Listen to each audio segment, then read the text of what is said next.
गांव में रात में 1:30 बजे लगभग सुनसान का माहौल होता है। तो इसी बीच एक लड़का एक घर में रात में लगभग 1:30 बजे वह घर में कूद जाता है। तभी मौके पर उसके घर वाले उस लड़के को जैसे ही देखते हैं और पकड़ के वहां पर ही उसके पूरे घर वाले मिलकर उस लड़के की बुरी तरह से पिटाई करते हैं। तो मौके पर आस पड़ोस के लोग जो होते हैं यह जो है आवाज़ सुन के, शोर शराबा सुन के तुरंत ही मौके पर आस पड़ोस को इकट्ठा हो जाते हैं और पूछने लगते हैं क्या बात है। तो घर वाले कहते हैं यह लड़का हमारे घर में चोरी करने के लिए कूदा है, यह चोर है। तो मौके पर जो आस पड़ोस के लोग होते हैं तुरंत ही उस लड़कों को इतनी बुरी तरह से पिटाई करने लगते हैं कि मौके पर उस लड़की के वहीं पर ही मौत हो जाती है। और होने के बाद तुरंत ही इसकी सूचना वहाँ की पुलिस को दी जाती है। जब सूचना दी जाती है तो मौके पर पुलिस जो होती है उस लड़के को अपने अंडर में लेती है और उसके लड़के को बारे में पूरी तरह से छानबीन करने लगती है। तो पता चलता है यह मामला कोई और नहीं, यह जो मामला निकल के आता है लोगों को अपने कानों पर विश्वास भी नहीं होता है।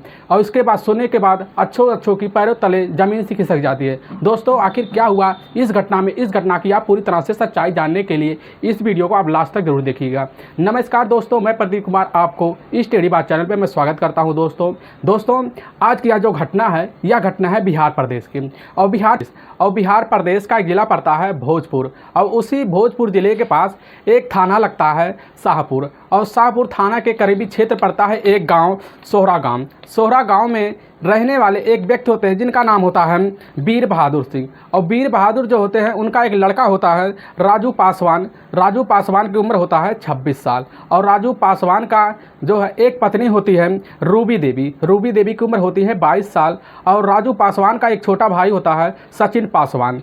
तो वह जो इनका जो फैमिली है काफ़ी अच्छे से उसी गांव में जो है वह सोहरा गांव में काफ़ी अच्छे से माहौल में रहता है। तभी मौके पर 14 नवंबर 2022 को रात को लगभग 1:30 बजे उन्हीं के घर में, राजू पासवान के घर में एक लड़का घुसता है। और वह लड़का जो है नीचे से चल कर वह फर्स्ट फ्लोर पे आता है। और वह जैसे ही वह देखते हैं मौके पर राजू जो पासवान होता है वह उस लड़के को देख लेता है। और देखने के बाद तुरंत वह लड़का भागने लगता है। भागते ही जैसे ही तुरंत ही उसका जो छोटा भाई होता है राजू का, सचिन पासवान, मौके पर उस लड़के को धर दबोचता है। और दबोचने के बाद तुरंत ही वह जो होते हैं राजू पासवान और सचिन और उसके पिता जो वीर बहादुर होते हैं तीनों मिलकर उस लड़के की बुरी तरह से पिटाई करते हैं। और जैसे ही पिटाई करने लगते हैं तो मौके पर वह लड़का भागने लगता है। और जैसे ही भागने लगता है तो नीचे देखता है कि वह सेकंड फ्लोर पे आ गया है, उसके कूदने के अलावा कोई रास्ता नहीं बचता है। तो मौके पर जो लड़का होता है वह लड़का तुरंत ही सेकंड फ्लोर से कूद कर नीचे गिर जाता है। और वह काफ़ी गहरा उसको चोट आ जाता है, जिससे वहाँ के जो आसपास के लोग होते हैं तुरंत ही आवाज़ सुनकर इकट्ठा होते हैं और उस लड़के को पकड़ लेते हैं।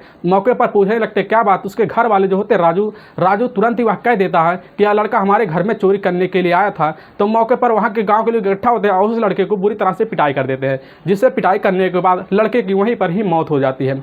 होने के बाद तुरंत ही वहाँ जो कि नज़दीकी पुलिस थाना होता है शाहपुर में, यह तुरंत ही खबर दी जाती है। तो मौके पर शाहपुर की जो पुलिस टीम होती है वह उसी समय टीम थी और उस बॉडी को अपने कब्जे में लेती है। और फिर लेने के बाद उसके जो है घर वालों को नाम पता किया जाता है, उसके घर का पता किया जाता है। तो पता चलता है वह जो है मौके पर सोहरा गाँव से लगभग 35 किलोमीटर दूर पर ही एक धमोल गाँव पड़ता है। और उसी गाँव के रहने वाला है लड़का जिसका नाम है चंदन तिवारी की उम्र होती है 24 साल। और इसके पिता का नाम है मुकेश तिवारी और इसके माँ का नाम होता है शारदा तिवारी। तभी मौके पर मुकेश और शारदा तिवारी को तुरंत ही मौके पर पुलिस खबर दे देती है। उसी समय शारदा तिवारी और मुकेश तिवारी दोनों ही मौके पर उसी समय वह चंदन को देखने के लिए वहां पर ही डेड बॉडी को पास तुरंत ही पहुंचते हैं। तो मौके पर उसी समय डेड बॉडी को देख कर वह जो है मुकेश और शारदा तिवारी तुरंत ही डेड बॉडी देख कर पहचान कर लेते हैं। और फिर वह पुलिस उनसे पूछने लगती है कि क्या यह इनके बारे में क्या पता है। तो जो मुकेश होते हैं वह बताने लगते हैं कि हमारा लड़का जो है उत्तर प्रदेश के ही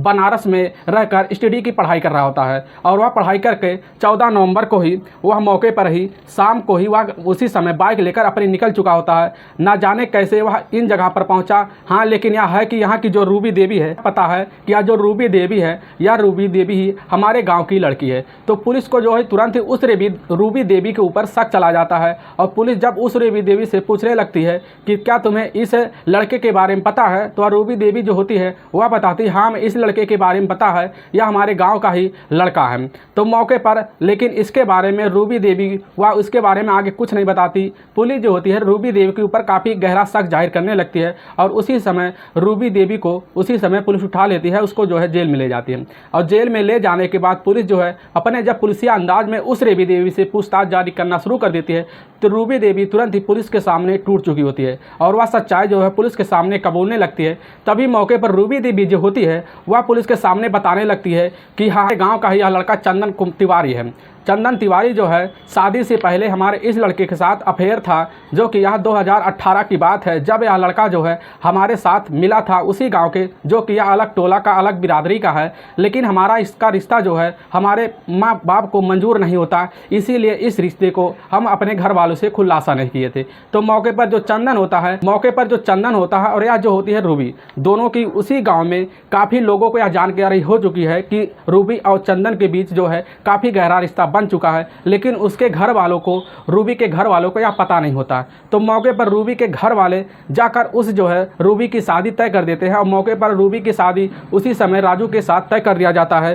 तभी मौके पर जब राजू पासवान से उस लड़की की शादी तय कर दी जाती है, तभी मौके पर इस चीज़ की खबर वह चंदन तिवारी को पता चल जाता है। तो चंदन तिवारी जब यह खबर पाता है तो उसी समय चंदन तिवारी होता घबरा जाता है और वह आकर तुरंत ही रूबी से यह बात बोल देता है कि तुम यह क्या करने जा रही हो। तो उसी समय जो रूबी होती है, रूबी कहती अब जो हमारा ज़िंदगी है वह अपनी ज़िंदगी अपनी मर्ज़ी से गुजारेंगे, तुम हमारी ज़िंदगी के बीच अड़ंगा मत बनो। लेकिन वह जो है चंदन काफ़ी गुस्सा हो जाता है और गुस्सा होने के बाद तुरंत वह भाग जाता है और भागने के बाद वह अपने ही घर में वह उसके रूबी के बारे में सोच के रात दिन सोचने लगता है और रूबी को जाकर वह दोबारा मनाने की कोशिश करता है, जिससे रूबी कहती है कि तुम अपनी ज़िंदगी संभाल लो, क्योंकि तुम्हारी ज़िंदगी अभी बची हुई है, तुम अपनी पढ़ाई पूरी कर लो और पूरी करने के बाद अपनी शादी कर लेना। लेकिन जो चंदन होता है, चंदन इस चीज़ से काफ़ी नाखुश हो जाता है और नाखुश होने की वजह से उसके चंदन के घर वाले भी इस बात को जानते नहीं थे। तो मौके पर चंदन के घर वाले जो होते हैं उसी समय वह चंदन की पढ़ाई करने के लिए उत्तर प्रदेश के बनारस में उसको भेज देते हैं। अब 2018 मई के महीने में ही रूबी की शादी उसी समय राजू पासवान से कर दी जाती है, जिससे रूबी जो होती है वह मौके पर ही अपने घर चली जाती है। तो जो चंदन होता है, चंदन तब भी वह कभी कभी उसी समय जो है रूबी के पास फ़ोन किया करता था, तो रूबी से बात किया करता था। रूबी जो है चंदन को भाव दिया नहीं करती थी, जिससे चंदन जो है इसी चीज़ के लिए काफ़ी वह गुस्सा हुआ जाया करता था।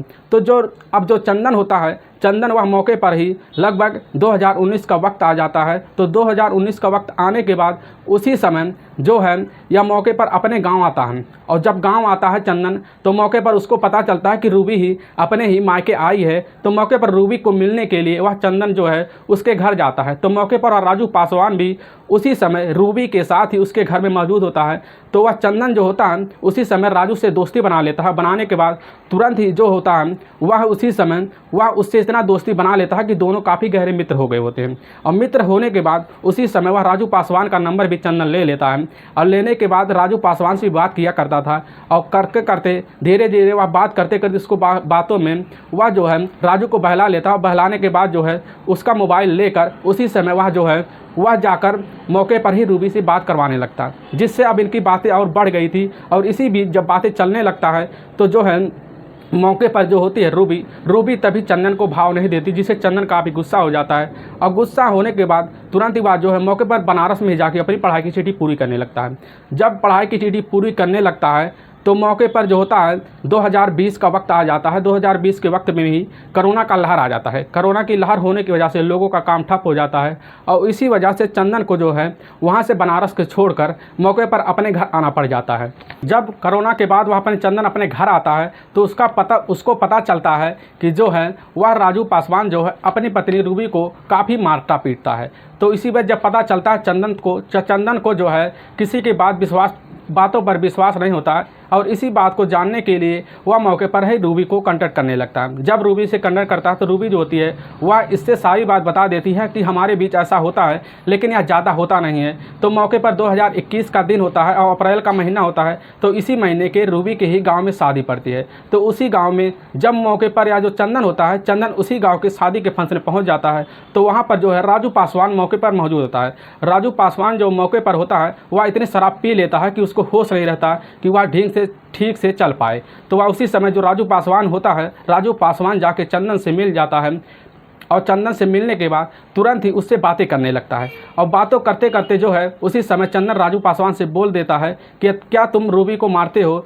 तो चंदन चंदन से जब यह बात सुनते ही वह तुरंत ही राजू पासवान घबरा जाता है और वह कहता है तुम्हें इसके बारे में क्या लेना देना, वह हमारी पत्नी है, हम उसके साथ चाहे जो करें वह तुमसे क्या मतलब है। तो लेकिन उसी समय वह जो होता है राजू पासवान कह देता है कि हाँ लेकिन हमें यह मालूम है कि तुम्हें हमारी पत्नी से काफ़ी लेना देना है और तुम उसके काफ़ी करीब हो और शादी के पहले से तुम्हारा उसके साथ ही जो है चक्कर चल रहा है और इसी बीच की खबर हमें भी लगी है। लेकिन आज के बाद तुम याद रखना कि अगर तुम्हारी पत्नी के पास फ़ोन करते हो और हमारे पास, तो तुम्हारे लिए अच्छा नहीं होगा। तो उसी समय जो होता है चंदन वह काफ़ी घबरा जाता है और घबराने के बाद राजू पासवान उसको भरा बुला कह देता है, जिससे वह मौके पर ही वह चंदन अपना आपा खो देता है। वहाँ पर एक लोहे की लाड रखा होता है, राड उठाकर वह उसी समय जो है राजू पासवान को चंदन मारने लगता है, जिससे चंदन जो है मारते मारते मौके पर राजू पासवान इतना घायल हो जाता है कि वहाँ पर पुलिस बुलाने पड़ती है और जिससे यह मामला जो है उसी समय पुलिस थाने में चला जाता है। तो मौके पर अब जो होता है चंदन वह अपने घर चला जाता है। अपने घर जाने के बाद वह जो है यह सारी बात जो होता है उसी समय रूबी से बता देता है। बताने के बाद वह जो रूबी को बताता अपनी सारी बात और उसे समझा देता है, लेकिन रूबी जो होती है उससे बातें करना भी शुरू कर देती है और करते करते उसी समय जो है अब वह जो है चंदन और रूबी के बीच काफ़ी गहरा रिश्ता उसी समय बन जाता है। और बनने के बाद मौके पर जो है चंदन उसी समय उत्तर प्रदेश के ही वह बनारस के मौके पर ही वह अपनी पढ़ाई करने के लिए निकल जाता है, जिससे वह पढ़ाई करने लगता है। तो मौके पर पढ़ाई करते करते वह जो है अपना जो वक्त बचता था उसी बीच वह रूबी से फ़ोन पे बात किया करती थी। तो रूबी भी उसके साथ काफ़ी अच्छी लगाव में हो गई थी, जिससे बातें करना शुरू करती है। तो मौके पर वह 14 नवंबर 2022 को वह जो है रात की पार्टी के लिए मौके पर वह निकलता है। तो रूबी को यह बात फ़ोन करके वह बताता है चंदन। तो जो है रूबी कहती ठीक आओ, लेकिन हमसे मिल के जाना, क्योंकि हमारे घर सब लोग यहाँ के शादी के फंक्शन में गए हैं। तो इसी का जो चंदन काफ़ी सुन के काफ़ी खुश हो जाता है। तो उसी समय लगभग रात का 1:30 बज रहा होता है। तो वह जो है चंदन उसी समय रूबी के घर पहुँच जाता है और पहुँचने के बाद तुरंत उसके जैसे चौखट पर होता है तो वह दरवाज़ा खटखटाने लगता है। तो रूबी दरवाज़ा खटखटाते ही दरवाज़ा खोल देती है और खोलते वक्त जो है चंदन को देख के काफ़ी खुश हो जाती है। होने के बाद वह चंदन को अंदर ले लेती है। अंदर लेने के बाद वह चंदन को वहाँ पर बैठा कर काफ़ी अच्छे से उसकी जो है सेवा पानी करती है। तभी मौके पर उसका जो रूबी का जो पति होता है वह राजू पासवान उसी समय मौके पर पहुंच जाता है और पहुंचने के बाद वह देखकर तुरंत ही उस समय चंदन को दंग रह जाता है और चंदन को वहां धमकाने लगता है। और उसका उसी समय जो है राजू पासवान का भाई भी सचिन पासवान भी आ जाता है और आने के बाद दोनों मिलकर उसी समय चंदन को काफ़ी बुरी तरह से वह पिटाई करते हैं। और पिटाई करते करते उसी समय उसका जो पिता होता है वीर बहादुर पासवान भी आ जाता है। उसी समय तीनों मिलकर उस चंदन को काफ़ी बुरी तरह से पिटाई करते हैं। पिटाई करते करते मौके पर सेकंड फ्लोर पे चढ़ जाता है और वहाँ से जैसे ही कूदता है तो उसी समय गांव के लोग या रात का अंधेरा होने की वजह से वहाँ सन्नाटा होता है, जिससे वहाँ लोग इकट्ठा हो गए और उसी समय चंदन को पकड़ लेते हैं। और पकड़ने के बाद जब चंदन से पूछा जाता है कि यह क्या हुआ, तो वह चंदन होता है वह चंदन कुछ नहीं बोल सकता। और लेकिन जो होता है वीर बहादुर तुरंत बोल देते हैं कि हमारे घर में चोरी करने के लिए आया था। तो उसी समय वह जो गाँव के लोग इकट्ठा होते हैं उस समय चंदन की बुरी तरह से पिटाई करते हैं, जिससे उसी समय वह चंदन की मौत हो जाती है। वाकई में दोस्तों जब यह पूरी कहानी जो है उसी समय रूबी पुलिस के सामने रखती है और रखने के बाद पुलिस जो उसी समय वह रूबी और उसके पति वह जो होते हैं राजू पासवान और पिता जो उसके होते हैं वीर बहादुर और सचिन पासवान को चारों को ही अंदर करके उसी समय जो है पुलिस जेल में डाल देती है। और डालने के बाद उन पे जो है एक लंबी चार्जशीट भी लगाती है, जिससे वह ज़्यादा लंबी समय तक जेल में रह सकें। दोस्तों इस घटना का सुनाने का मकसद हमें आपको ठेस पहुंचाना नहीं है, बस आपको हम सावधान और सतर्क करना चाहते हैं। इसलिए जहां भी रहें आप सावधान और सतर्क जरूर रहें। दोस्तों अगर आपको यह वीडियो पसंद आ रहा है तो इस वीडियो को ज़्यादा से ज़्यादा शेयर और सब्सक्राइब जरूर कीजिए, जिससे हम आपके बहुत आभारी रहेंगे। फिर मिलेंगे नेक्स्ट वीडियो लेकर, तब तक के लिए राम राम, जय हिंद दोस्तों।